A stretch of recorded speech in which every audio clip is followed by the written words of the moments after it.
হ্যাঁ, দেখেন এই যে দেখেন অবস্থা, এই যে পানি, এই যে আমাকে এদিকে পুরা গ্রামটা ১ নং ওয়ার্ড। আমাকে বাগমারা ১ নং ওয়ার্ড। পুরা বাড়ি-ঘর পানি, এই যে কালকে একটা গরু মারা গেছে। এই প্রায় মাসের ঘরে সাপ। সাপ গিয়া উঠছে। আচ্ছা, আমরা টিউনু সাহেবের কাছে দরখাস্ত দিছি। সে আসলো, আইসা কোনো সমাধান আমাকে দিতে পারে নাই। আচ্ছা। তারপরে এই যে এখন আমরা এলাকাবাসী সবাই আইয়া, এই যে আমরা এখন এটা লাইন কইরা দিছি। এখন ওই যে পানি সরাইতাছি। এই যে অল্প, অল্প পানি বাইরে থেকে নামতেছে। হুম? আচ্ছা।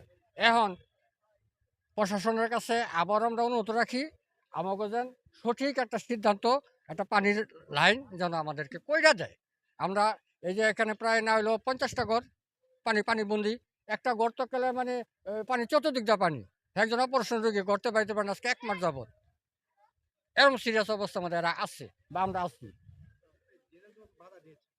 বাধা দিছে হেলাল মিলিটারি, তার ছেলে, তার ওয়াইফ, তার আর ভাই আছে। এরা, এরা আন্ডা দিবে না আমাদেরকে।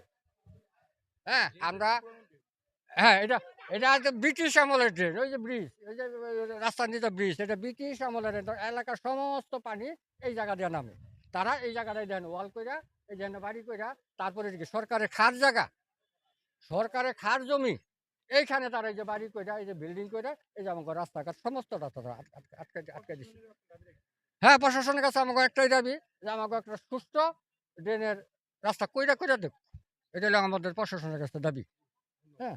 আর আমার কোনো দাবি নাই। আর কারণ এই যে